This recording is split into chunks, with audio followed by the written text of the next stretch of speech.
If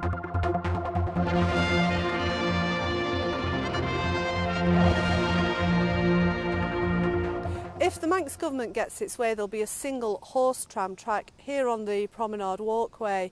It's caused quite a lot of controversy and it's going to be raised in Tynwald by Cregeen.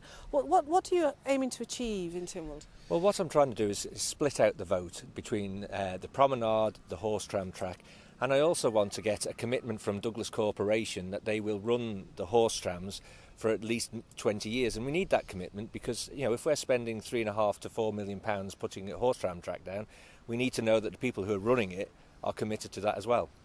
First of all, why do you want to split this vote into three? Well, I think it's going to be a good debate because there's lots of opinions out there about where the horse trams should be, whether we should run it, and this is giving members the opportunity to discuss this and put their points over to Department.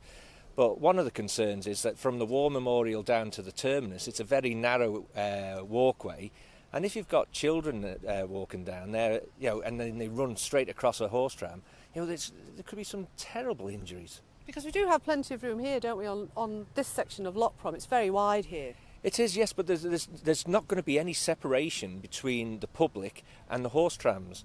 And I was having a look at YouTube when they had the San Francisco trams, and they have specified places where people can board, whereas at the moment I've seen people just flagging it down the horse tram stops wherever on the promenade. And you could make it safer by having them in the centre of the road, by actually having designated boarding places. I don't think the department's looked at that. And when you mentioned Douglas Corporation, this again raises the ongoing debate over whether ratepayers should be paying for the horse tram service at all. It's an island-wide service attraction. Why is Douglas paying for it? Well, I think during the good times, Douglas Corporation had Summerland, they had, well, it was Derby Castle at the time, they had Villa, and they had all the gardens, and they had the horse trams and all these other bits and pieces, because a lot of the visitors were actually coming and staying in Douglas, and they were getting all the rate income from all the hotels and everything. And that's where I think all the start of these attractions came from for Douglas Corporation.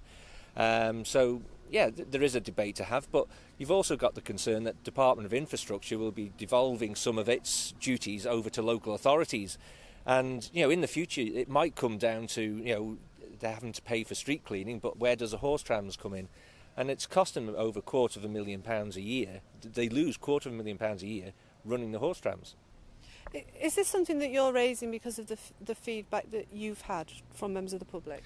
Yes, and I think the concern is that we're seeing charges going on to the public, and I think it's about time we actually said, well, you know, what we really need to prioritise, and the priority at the moment has to be about how we serve the public and not carrying on with some of the grandiose schemes that we've had in the past.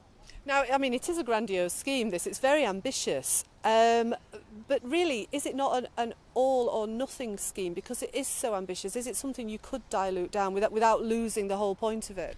I think it's a very good excuse from the department saying it's bold and ambitious. You know, that's just an excuse for trying to get this over-egged scheme through. You know, I don't think they've looked at the possibility of actually running the single track down the promenade as they should do. You know, if you took the horse trams off for 3 years, you know, for the whole promenade to be done, it would save Douglas Corporation £750,000. So, you know, by taking it off for that time, it will save them that money, and then it will actually be probably in a better place. And, you know, the history of it is on the promenade. You know, if you move it over to this side, you might as well move it to somewhere else on the island, because it won't be the original. It'd be like taking the Laxey wheel down and putting it elsewhere.